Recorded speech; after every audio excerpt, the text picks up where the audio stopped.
So Jane McDonigal had sheep knuckle dice in Epic Games, but we've got the Muppets. So I just want to show you, for the first time ever in Atlanta, a little video clip that might represent the most productive educational decision ever made in a smoke-filled room. Let's watch.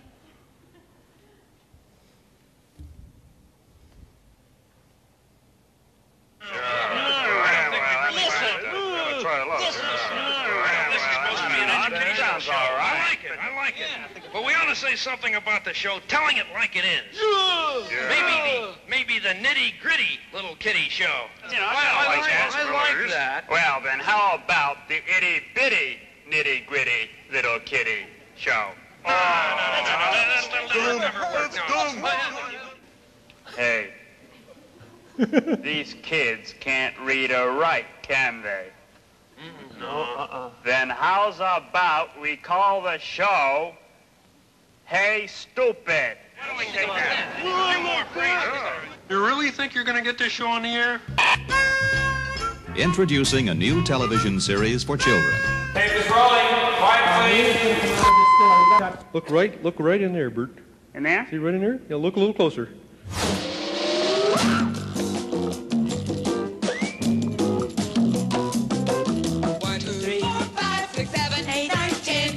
12. C is for cookie, that's good enough for me. Rubber ducky, you're the one.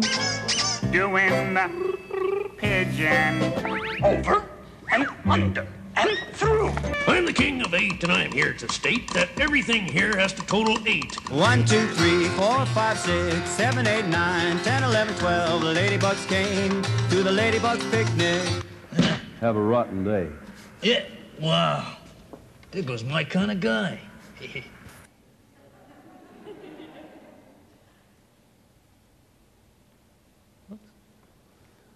So look at these wonderful imaginative characters. When Mrs. Cooney came up with this idea with colleagues 40 years ago, she had no idea whatsoever that this would become the longest street and the most revolutionary idea in preschool television.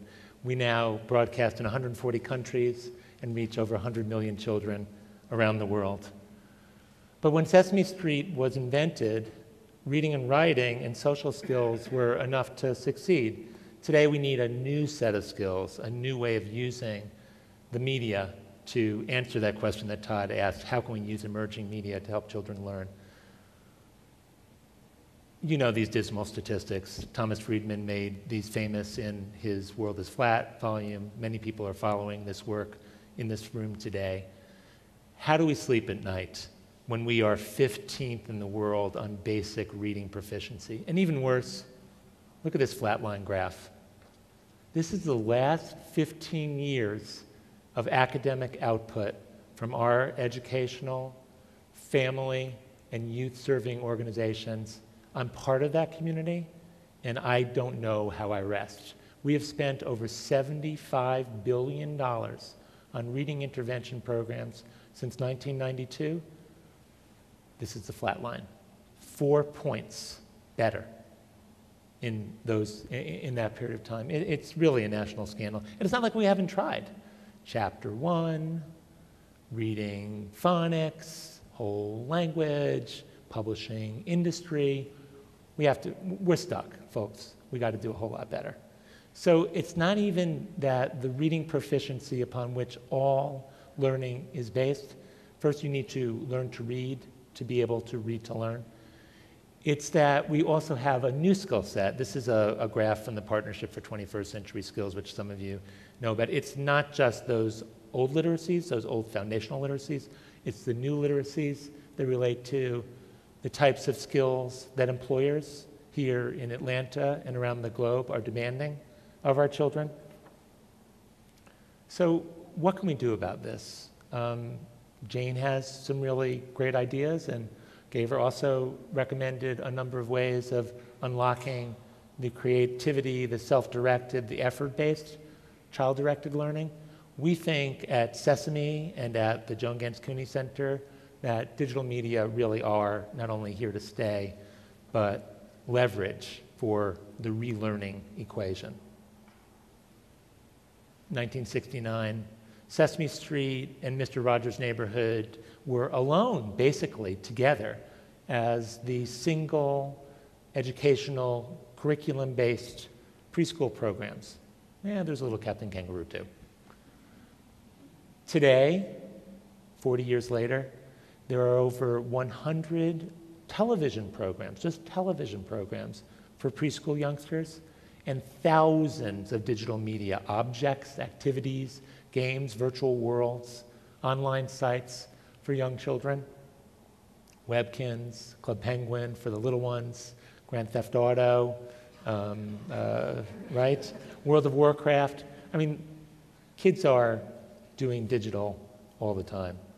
So I wanted to talk to you today about what I see as three big trends that we've got to really not only pay attention to, but place our bets on. The screen revolution that's actually taken place in the last decade, more or less, has brought about these three notable trends. First, media multitasking. Can the media multitasking generation that each of us is familiar with in our households and in our communities adopt what I would call a new set of habits of mind that will allow them to learn in a totally new way? Or are we destined to raise a generation of youngsters who are a mile wide and an inch deep?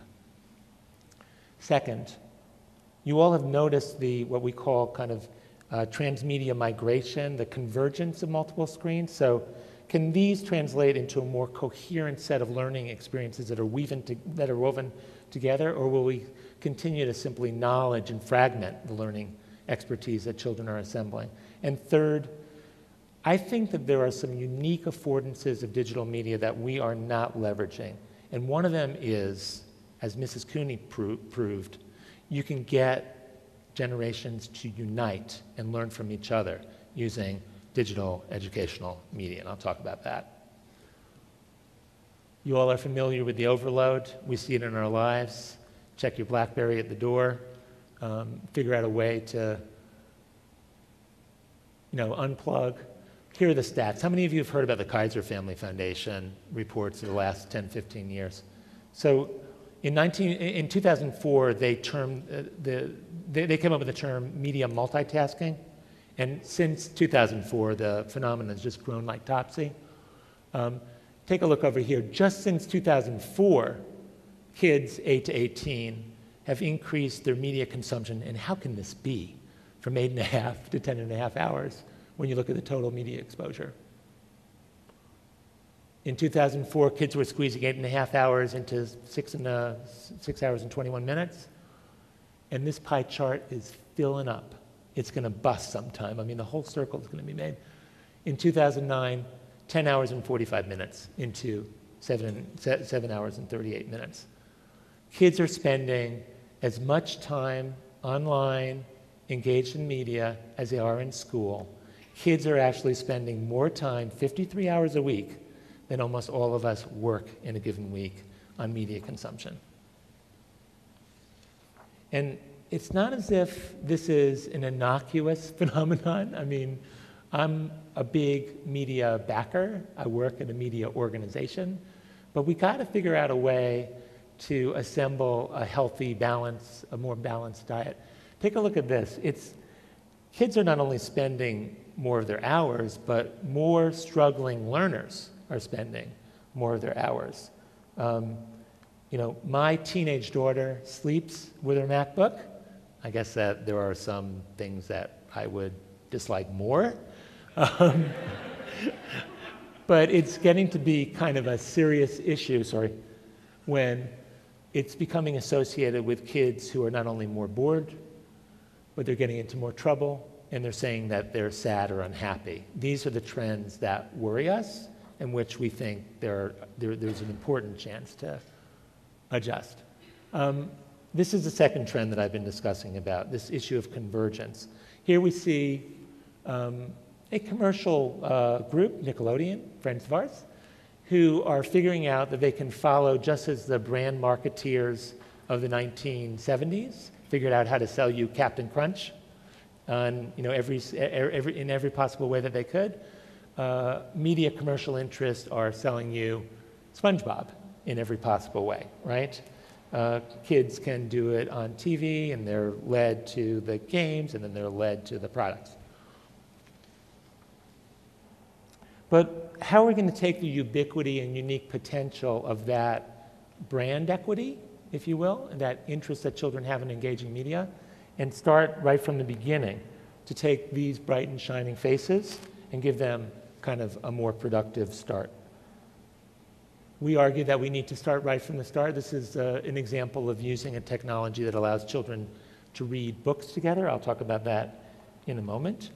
We think that there's actually a chance to have children bond in that very, very exciting ping pong match that needs to go on between parent, caregiver, and child with digital media. It does not have to get in the way. And how can we create a developmental trajectory so that from the preschool period through the primary grades into the time when kids are hanging out online, or they're messing around online, or they're geeking out online, that we have a trajectory that is actually educational and supportive. Here's what we basically have to do. We have to figure out a way to juxtapose this worry that we have about kids always being elsewhere, always being plugged in,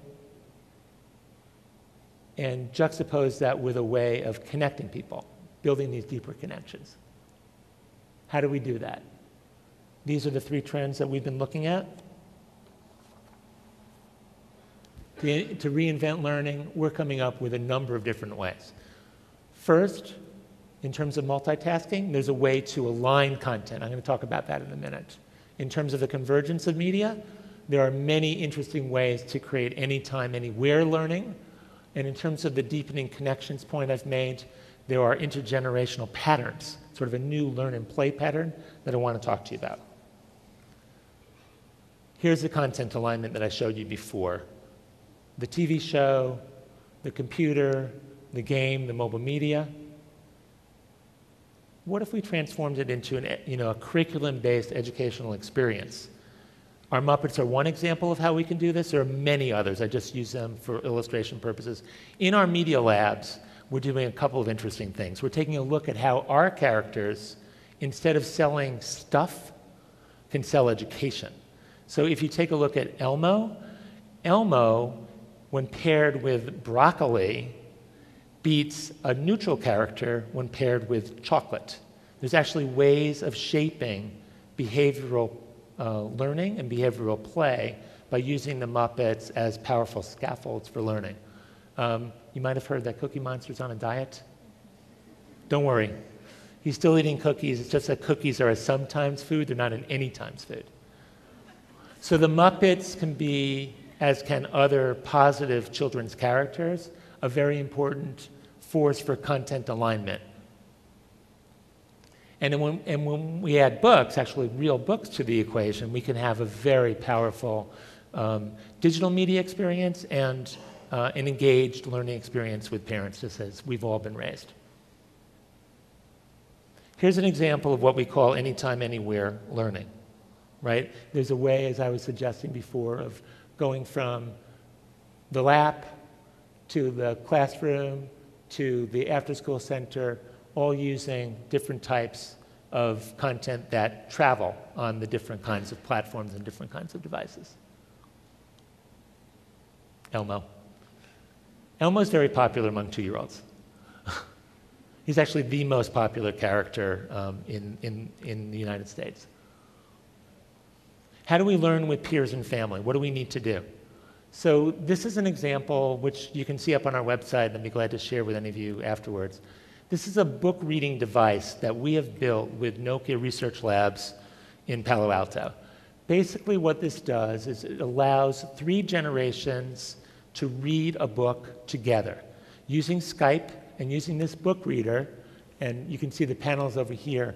Our characters connect to this book with different kinds of digital prompts, and together they read a book. And we've done research to show that grandparents' engagement with a second generation of parents distally can actually result in a very interesting set of what's called dialogic reading outcomes. This is actually going to be, I was at an AARP event a couple weeks ago. Everybody asked me about whether they could buy it. This is actually a book reading device that's going to be on the market in a couple of years.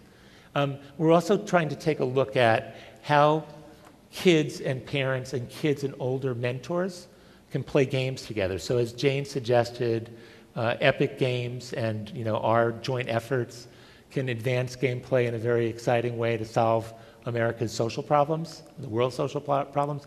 We actually think that using Sesame content, Electric Company content, and working with world-class game designers at Game Labs, that we can create a new intergenerational gaming pattern that's going to allow kids to learn not only from their parents, but to teach their parents using the levels of the game. And these are 2 new prototypes that are coming out later on this fall. So just to recap, we used to talk about the peace dividend when we were talking about closing down military bases and thinking about a world without bombs. I like to think about the digital dividend.